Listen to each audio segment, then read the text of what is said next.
Media Day here at Spa ahead of the Belgian Grand Prix is the first day of Red Bull racing post Christian Horner, or at least the first day in public. And Scott Mitchell-Malm, you've been running around the paddock, finding out what's going on, getting a bit of a feel for things. But first and foremost, you've heard from Max Verstappen. What did he reveal? Yeah, so this is the first chance we've had to get Max Verstappen's gauge of what he thinks of Red Bull's decision to replace Christian Horner with Laurent Mekies, which is a massive move. Unsurprisingly, Max being Max, there's some things he was happy to elaborate on, some things that he wanted to be a little bit more playful with in his answers, shall we say, and sometimes it was just outright evasive. The one thing that he did reveal that I thought was very interesting was that he got told by the shareholders directly about their decision, and for that we can read as Oliver Mintzlaff, who is the CEO for Corporate Projects and New Investments at Red Bull. Very snappy title, very corporate sounding, but it's a good job you wrote it down. Yes, I was going to say. Oh no, I need this as a reference for sure.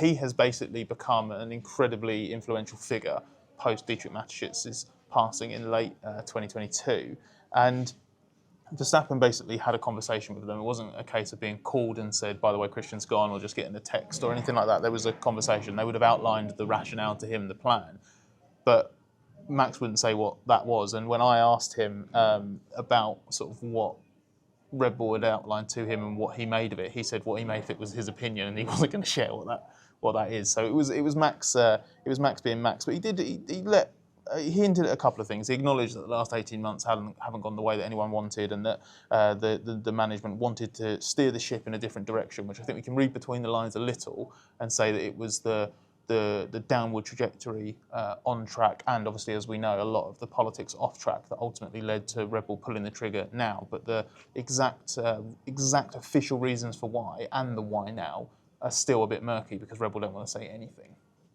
Yeah, that's very much the approach they're taking. And interestingly, Max Verstappen was the first one to have to take on a formal press conference. We did hear from Helmut Marko in German language newspaper Kleine Zeitung, in which he said, well, it's like a football team. If you're underperforming, then the coach has to go, or words to that effect. And I must admit, that made me cringe a little bit, because, OK, football's quite a complicated sport organisationally as well, but it's not the same as Formula One, is it? No, it's not. And it's something that we've talked about before, that this that football manager mentality that we've seen at other teams. It doesn't work. Ferrari comes to mind, even Alpine in the last few years. It just it doesn't work. So I think Marko thought he was being quite clever with that as an answer, but I don't think it reflects tremendously well on Red Bull and the sort of organisation. We know obviously Mintzlaff in his role is a senior figure within the Red Bull Leipzig and Salzburg football teams, so maybe it has some inspiration has been taken from that. But again, the blueprint that we think Red Bull are working to, we're kind of having to guesstimate over a little bit, because while they have seemingly outlined something to Verstappen, they're still not saying anything to us or to the public. What do we know about the way the team's actually working in the real world, in the post-Horner world?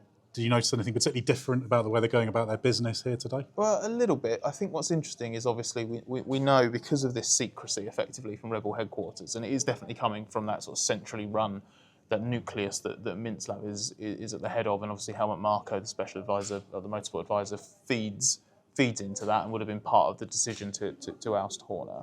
We know that the way that they want to do things at the sort of top level is shifting. They want it to be, and I've come back to what I said about Mateschitz's passing. The way it worked before was it was the Red Bull F1 team in name, but then he kind of let Horner and Marko side by side run it how they saw best fit. But the way that it's gone post Mateschitz is this, I think, dislike for the fact that there was a massive degree of control outside of Red Bull itself. It was distant from all of the other Red Bull entities and your projects and investments that Mintzlaff was responsible for. It was Horner racing more than Red Bull racing. That's the phrase that we keep hearing being used, and it didn't reflect the Red Bull ethos. It was more built in Horner's image rather than Red Bull's image, and so on and so forth. So they want to kind of change that. But to do that, you kind of need Mekies in as a team principal and CEO who is more focused as a team principal. So I think we're starting to get some hints of that, which we'll get into more in a second. But I'm certainly getting the impression here that this is something that the walls have gone up from Red Bull centrally. It's why we're not getting any information from them. They could have done something themselves, couldn't they? We've been talking about that a lot today. but they're just choosing to basically take this policy of we don't speak to the media, we don't explain this, and it's frankly, as far as I'm concerned, it's giving off the impression that they don't have much of a plan here. Well, it amazes me that that's the case because it feels more like they're reacting to something, but they did it. Yeah. Red Bull made this change, and it astounds me. You said they could have done something. They've got their own TV channel, Service TV. Why not do an interview with Service TV? You can edit it however you want. If he makes a slight misstep, they can do it again. And then they can send that out to the other F1 broadcasters and at least get some kind of message out there. Because that really, really concerns me because they've made this big leap. And often what you see in public is a reflection of what's going on behind the scenes as well. So that makes you think, well, how actually in control are they of all these changes they're making? And that worries me because corporate involvement in F1 teams, direct corporate involvement, doesn't always go well, does it? But at the other end of the spectrum, we've got Laurent Mekies, his first public day as Red Bull Racing team principal, very much a racing man. What have you seen from him? Saw him come into the paddock, said hello to him very briefly. I was talking to Carlos Sainz's cousin and manager at the time. So there is a great photo of that, which I'm sure we can put up on the screen with yes. you and looking typically gormless. Well, you were having a great time behind Laurent Mekies. We just said hello and just exchanged pleasantries, basically. And what's not to like? Laurent is a very affable man, one of the most available men. I think I've seen him more in the F1 paddock this year than any other sort of high-ranking member of F1 staff. And what was slightly off-putting actually when he walked in was that he was in civilian clothing. He was in a suit.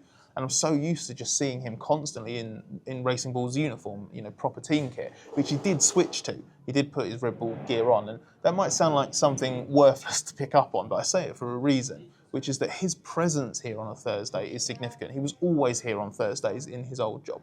Horner, as Red Bull team boss, tended to come later. He maybe sometimes come sort of late on Thursday, but most often we saw him first time on the Friday morning. So I think Mekies is, Liam Lawson sort of mentioned this as well, I think it's Mekies' way of leading by example. He thinks it's important and he wants to be here. He's usually in very early as well. He's in a little bit later today and unsurprisingly swamped by photographers. So maybe there was a bit of a Red Bull play there, but I'm not really sure. But he's someone, his background's in engineering. He wants information. He wants to learn as much as possible. There's a lot for him to learn on the ground at Red Bull Racing, but the way he's doing things, hearing things already of him changing the way that certain meetings are held and what he wants to hear from different departments. I feel like he's starting to, just sort of stamp his authority on the team a little bit. You go about things by, I say leading by example is probably the best way of putting it. What remains to be seen, obviously, is sort of any changes he'll make in the longer term. But I think at the moment we'll just see him sort of try and get his feet under the table a little bit, which is hard to do when you've got a sprawling organisation at Milton Keynes to run and a race team. But I think he'll be more team principal than CEO.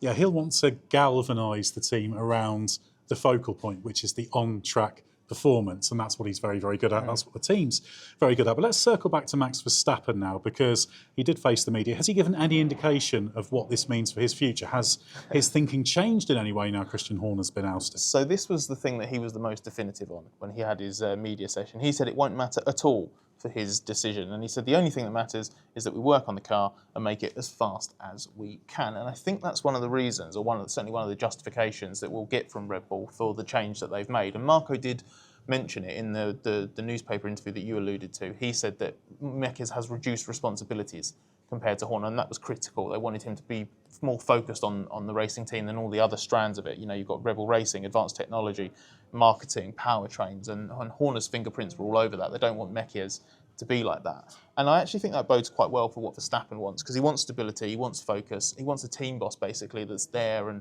going to concentrate rather than cause noise. And I think that's what Mekies will offer. The one thing I would say in response to that is that line about the only thing that matters is we work on the car and make it as fast as we can, and that it won't matter at all for his decision. Maybe we don't take that quite as the assurance that it implies, or maybe even that Red Bull and Mitchell-Malm would have wanted, because if he's already trending towards not having faith in Red Bull and maybe wanting to leave sooner or later, and if it doesn't change his decision at all, then that trajectory is kind of set regardless of who's in charge, and what matters most is going to be the performance of the car.